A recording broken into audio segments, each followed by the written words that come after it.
Eu não sei você, mas quem nunca olhou para o céu e ficou refletindo sobre a existência?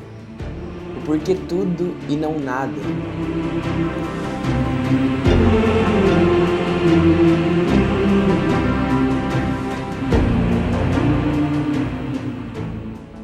Por que da existência? Por que da terra, do céu, das estrelas, de mim? E por que nada? Tudo existe, mas ao mesmo tempo talvez tudo poderia não existir. Muitos de nós nos questionamos sobre isso quando éramos mais novos. Provavelmente você já fez isso. Talvez não se lembre, mas pelo fato de não ter encontrado respostas, tenha desistido de buscá-las.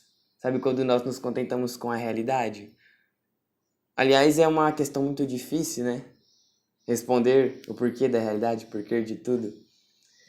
Mas alguns se contentam com esta dúvida, ao verem a impossibilidade de respondê-las. Realmente, é muito complicado achar uma resposta fácil para essas questões. Mas não deveria ser assim.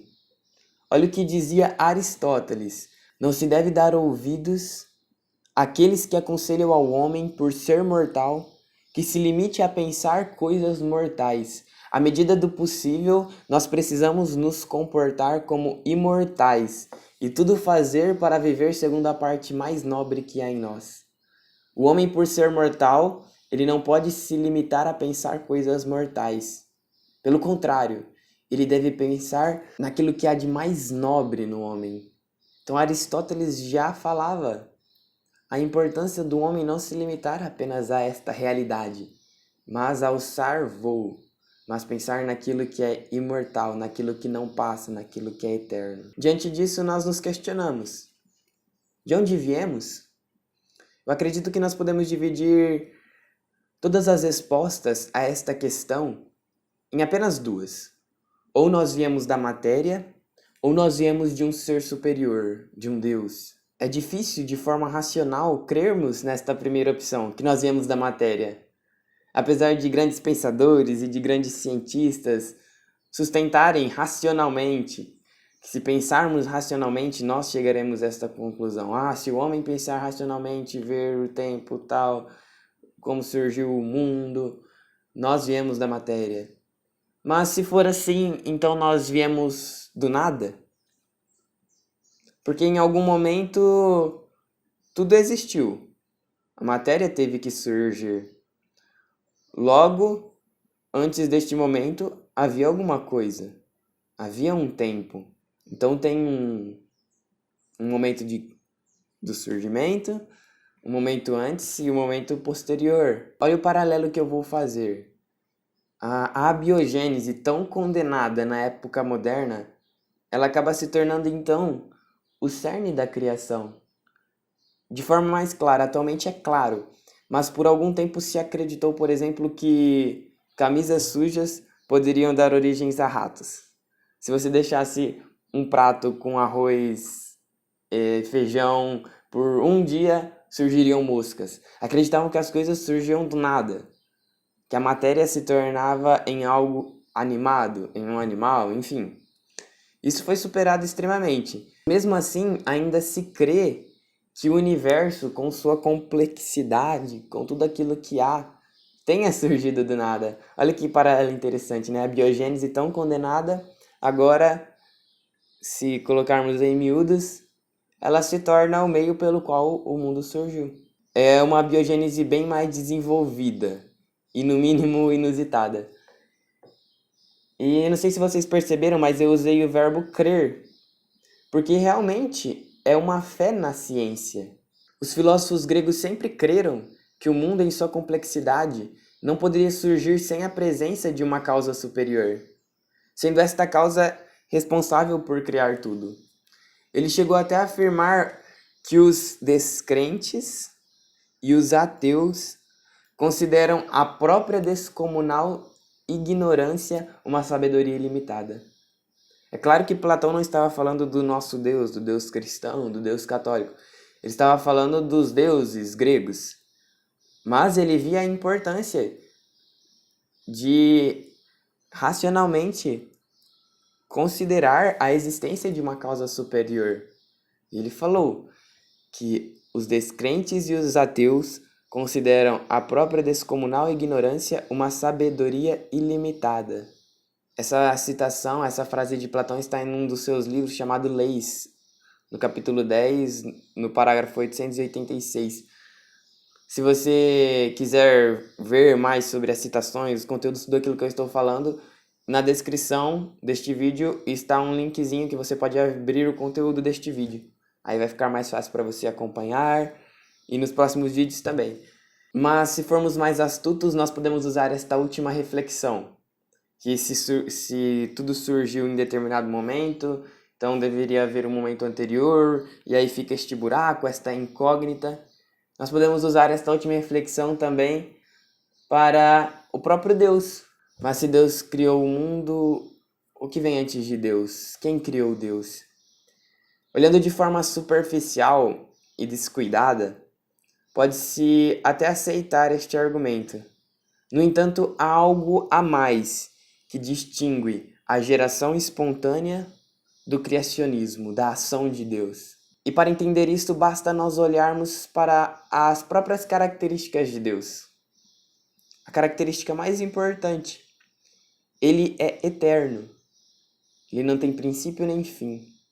E por ser eterno, ele é imutável. Ele não muda. Antes dele não havia nada, depois dele não haverá nada, porque ele é tudo, e todo o resto deriva dele. Ainda assim fica dentro de nós uma falta de compreensão, porque realmente não é possível entender completamente o mistério da criação. Afinal, por que tudo e não nada? Mas já que existe algo, já que existe este tudo, nós temos que inferir necessariamente algumas máximas. E aqui que fica bacana, que fica legal, aqui que nós podemos responder bem esta questão do que veio antes de Deus, por que que Deus é o fundamento de tudo então? Então, estas máximas, comecemos por definir que Deus ele é um ser perfeito, criador de tudo, que é onisciente, onipresente, onipotente, tudo ele pode. A existência necessariamente nos obriga a concluirmos isso. Pois caso se aceitasse que nós surgimos da matéria, do nada, era melhor concluir que nada existe. Que nós não somos nada, que não há sentido algum, não há respostas. E poderíamos morrer agora então. Porque se tudo surgiu do nada, depois não haverá nada também, e a existência se torna sem significado. Tudo que muitas pessoas buscam e querem construir neste mundo perde o sentido. Um livro que é extraordinário e que eu gosto muito, Imitação de Cristo. No capítulo 21 ele diz-nos o seguinte, que neste mundo são mais provações do que alegria. E é exatamente isso que nós constatamos quando olhamos para a realidade. Esta afirmação, ela a princípio pode até nos causar espanto. Mas a verdade é que isso se justifica quando nós percebemos que nós não somos deste mundo. Que nós somos concidadãos do céu, que nós somos feitos para uma realidade maior, uma realidade superior. A alegria perfeita, ela não está naquilo que é efêmero, naquilo que passa. Ela consiste em buscar aquilo que é eterno. Por amor, Deus nos criou para elevar os homens à participação da vida divina.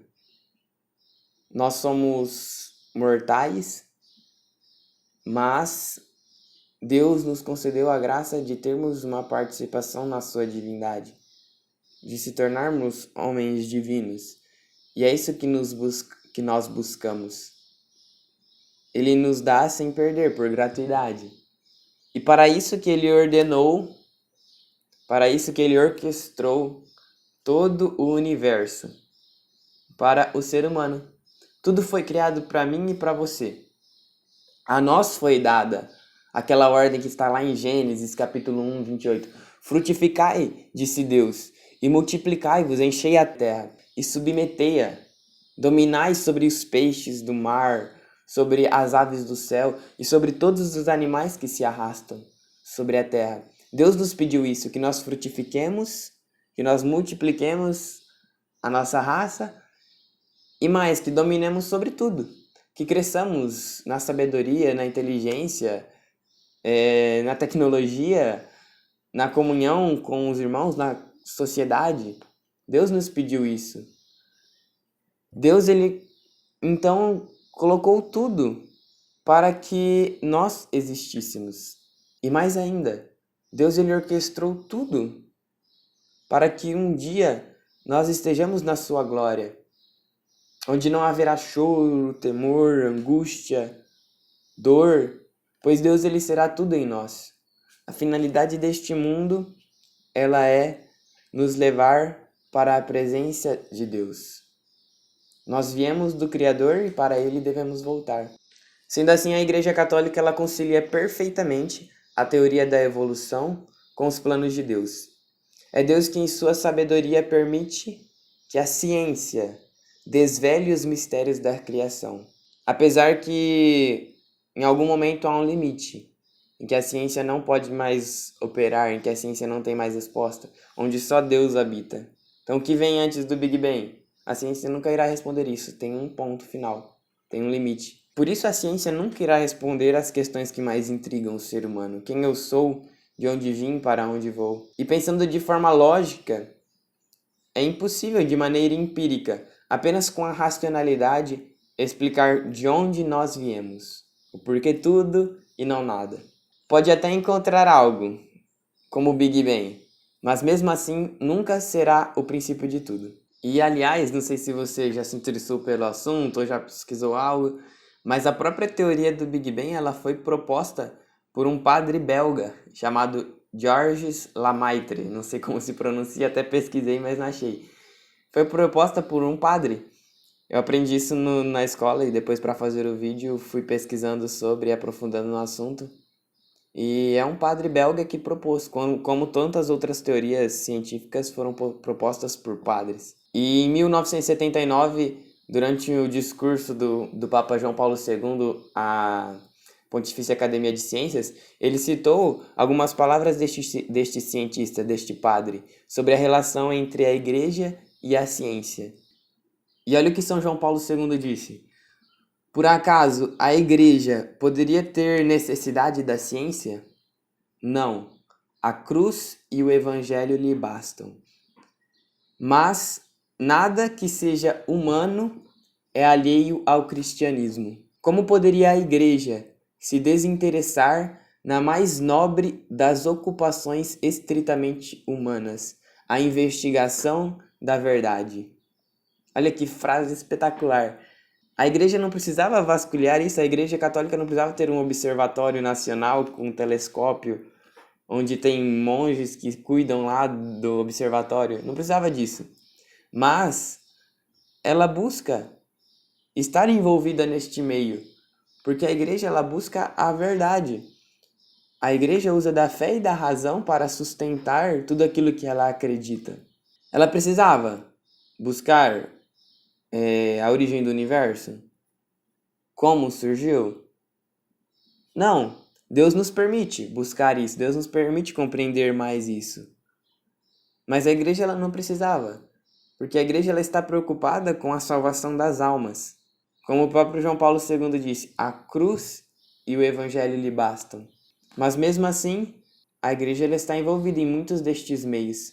Tanto é que acho que ano passado, lá no Vaticano, na cidade de Roma, foi realizada uma conferência internacional sobre a teoria da evolução, sobre o surgimento do universo, algo assim, um destes dois temas, não me recordo ao certo. E oficialmente a igreja ela não nega a teoria do evolucionismo, desde que esta teoria ela esteja submetida à sabedoria divina, que tudo ordena. Vários papas disseram algo sobre isso. Então, a igreja ela concilia o evolucionismo, lá o Big Bang, mesmo ainda sendo uma teoria, né, não é nada comprovado, aí o surgimento do universo com a ação de Deus sobre a Terra. Talvez Deus não tenha criado tudo do nada, realmente. Tem um processo. Tem um processo de criação, um processo de evolução.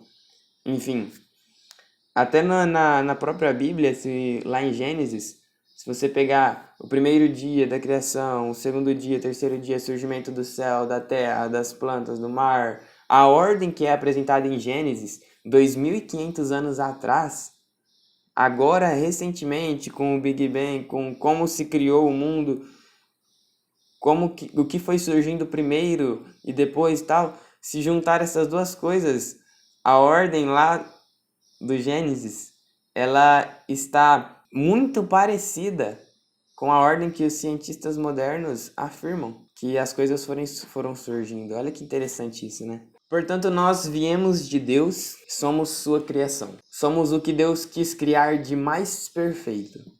Tanto é que tudo o resto que ele criou é para nós. Do pó nós viemos e ao pó nós voltaremos. O motivo da criação? Qual é o motivo da criação? Simplesmente o amor de Deus por cada um de nós. Como de fato tudo isto aconteceu? Nós nunca saberemos ao certo. O tempo e o espaço, eles não podem ser vasculhados a tal ponto que tudo permaneça claro e distinto. Como se olhássemos para uma simples flor, para uma simples rosa que nasce, cresce, desabrocha e morre. Não, o universo não é tão simples assim. Mas mais importante do que querer entender todos estes mistérios é viver o mistério maior, a própria vida, da forma como Deus quer que nós a vivamos.